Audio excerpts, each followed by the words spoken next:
Yo, what's going on, boys? How you guys doing today? Welcome back to the new video. And in today's video, we're gonna have another build for the Hunter. And for this build, we're gonna be using one of the newly updated exotics with the Edge of Fate, which allows you to now become a weakening god on the Void Hunter. We're gonna be able to apply so much weaken with pretty much everything that we have: our weapon, our grenade, our melee. And every time that we kill a weakened enemy, we're gonna make even more weakening explosions, just continuing the weaken over and over again. And on top of that, the build's also going to make a lot of orbs, as well as void breaches, and give you a ton of invisibility, as well as on the power. So if you guys are looking for a good void build that uses some of the newly buffed exotics, then this is going to be the perfect build for you.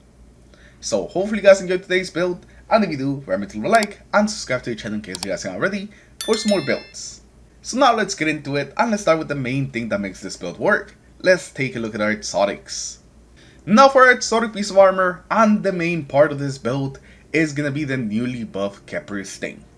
Now this is not really a popular exotic at all. I'm sure most of you guys even forgot this exotic exists, but I did get some updates with the Edge of Fate, and now this is an exotic perk. Whenever you defeat a weakened target, it releases a burst of weakening smoke, and it refunds smoke bomb energy.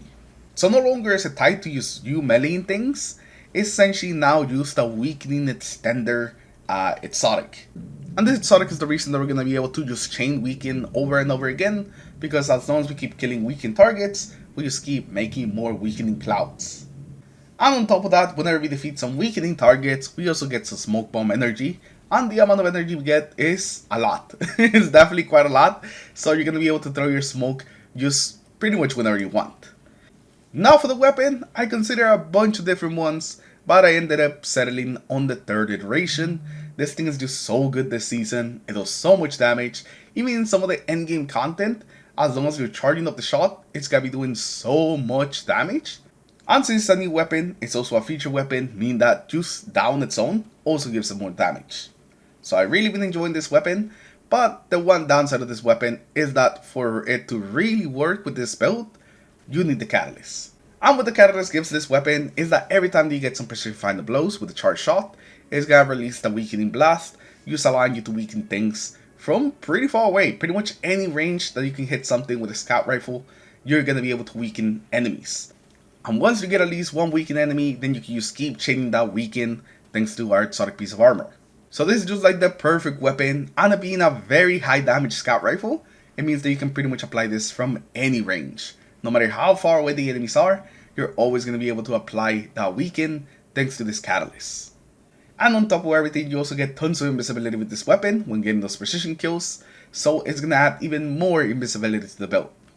Now for the subclass, we're going to be on Void Hunter, and you want to be on Tether. We're doing PvE, so the Tether is going to work just fine. Now for your class ability, you can go with either Gamblers or Marksman. They both are going to work pretty well. Marksman's going to let you auto-reload your scout rifle, so you won't need a loader or anything like that. Just using your dodge will reload it. And Gamblers gives you even more smokes. You want to just spam as many smokes as you can, then go with Gamblers. I tend to prefer Gambler for the smokes. I would just throw them at whatever I would see. Champions, yellow bars, just normal goblins, no matter what it was essentially getting smoked.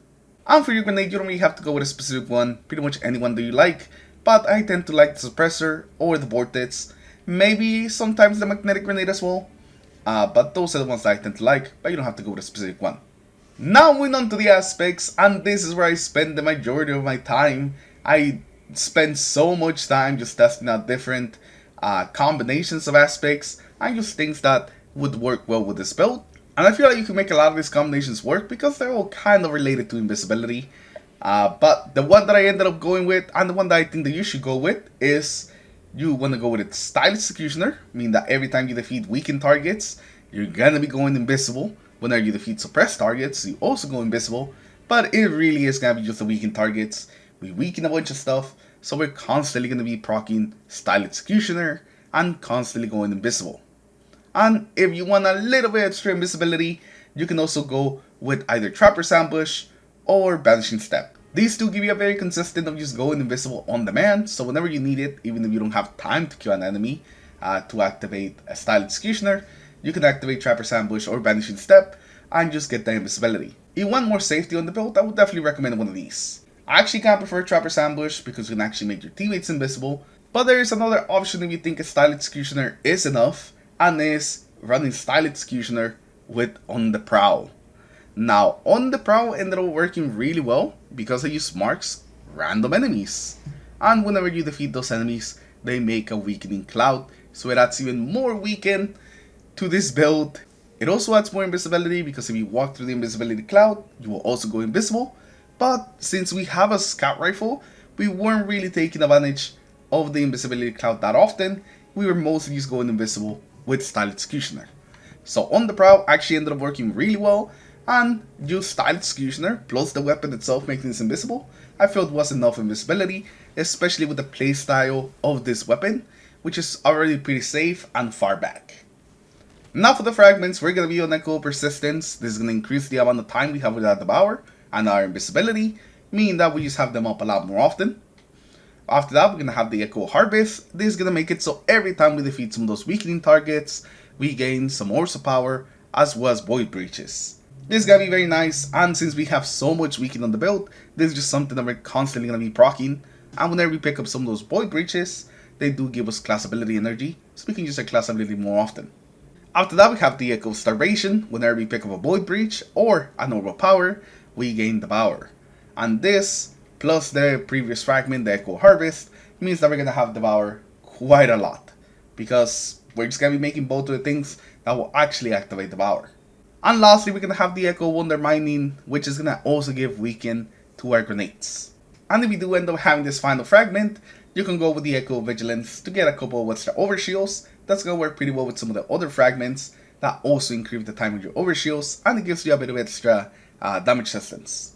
Now for the artifact, we can have a couple of things that are going to help us. You're definitely always going to have the Anti-Barrier Scout, just so you can shoot through a lot of those annoying things that the enemies put up, and also you can deal with the champions. With this second slot, Rapid Precision Rifling is what you want to go for. It's going to give us increased reload speed whenever we hit some precision hits. On the fourth column is where we have a lot of perks that are going to help us. Elemental Coalescence will make it so we can get even more Void Breaches when just getting kills with our weapon. Shoulder to Shoulder will give us some damage resistance whenever we get some precision damage on combatants. And lastly, Elemental Daze will let us do a bit more damage on champions whenever we stun them. It essentially makes like a volatile explosion that affects the champion and anything else that's next to the champion. And from this final column, Elemental Overdrive is going to be pretty good. Every time we pick up the Void Breaches, it's going to increase the damage on our weapon. And then Shield Crush, whenever we have an Overshield, our melee will recharge faster. Or if we have Amplifier or Radiant, our grenade recharges faster. Now this is not something that's going to proc too often, but no, the other perks are really that good, or are really going to help us here on this final column. And we just don't really have a lot of like void perks that are going to be helping us. So, you know, we're making the best out of the artifact. Now for the other weapons you want to pair up with this build, you don't really have to go with anything specific. I just had a machine gun and a fusion rifle, and that's pretty much it. Just match them to the champions, and you'll be in a pretty good spot. And for this build, you want to have at least 70 melee. You can have a little more if you want even more smokes, but I feel like 70 is just good enough. But you still get a bunch of smokes without having to overcommit on the melee stat.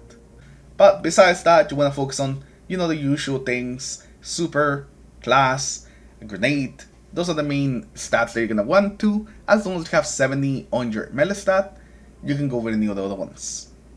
And this is how we have the mod set up. On the helmet, we have Harmonic Siphon, Heavy Ammo Finder, as well as Special Ammo Finder. On the gauntlets, we're going to have Focusing Strike, Impact Induction, and Momentum Transfer. So whenever we do some damage with our melees, it's going to reduce our grenade as well as our class ability cooldown. And whenever we do damage with our grenade, it reduces our melee cooldown. For your chest piece, we mostly use our resistances, Concussive Dampener, Sniper Resistance, and also you can go with either Void Resistance or Harmonic Ammo Generation, meaning that our Scout is just going to regen more meter so we can get more special and more heavy. On your boots, you want to go Void Weapon Surge so we can put even more damage on our Scout so you can keep one-shotting things, as well as also Restoration plus Absolution so we can keep getting our abilities back faster.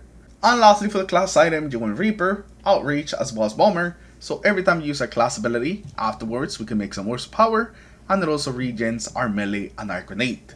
And those are pretty much all the mods, nothing really super special. We really are just going to be staying back and just weakening a bunch of things from range with a scout rifle. Now because of that, the gameplay for this build is going to be very simple. All we have to do is just get one headshot kill to really get the chaining of weakening started. As long as we can get one headshot kill with a charge shot on our scout rifle, it really gets everything going. And technically you don't really have to do that because you could just throw a smoke at something, kill it, and it's gonna start spreading the weaken. And because we have so many smokes, do not be afraid to just kind of throw your smoke out there. You're gonna be getting it back so quickly that it's not even worth holding on to it for more than a couple of seconds. Whenever you dodge, you'll get it back. Whenever you get some kills, you'll get it back. You have so much smoke energy, you definitely want to throw it out there. And thanks to all the invisibility we're going to be getting on this build, it should also be a very safe build. And when you add Devour on top of it, it makes it even safer, as well as being able to spam grenades even more often thanks to Devour. And with that, that's going to be the whole build. It's definitely a different type of playstyle than I usually do. I'm usually on your face type of builds, kind of just in the middle of enemies. But this one is definitely very different. You're basically like a sniper that's just constantly spreading weakening from afar. But hopefully you guys have enjoyed today's video. Like always, there's going to be a dim link in the comments below. And let me know what you guys think about this build, if you do use it. Do you like it? Do you not like it? Do you have any suggestions on how we can improve it? Make sure you guys tell me that in the comments below. And I'll definitely pin the best one if you get some good advice. As always, thank you for watching, thank you for stopping by, and I'll see you guys in the next one.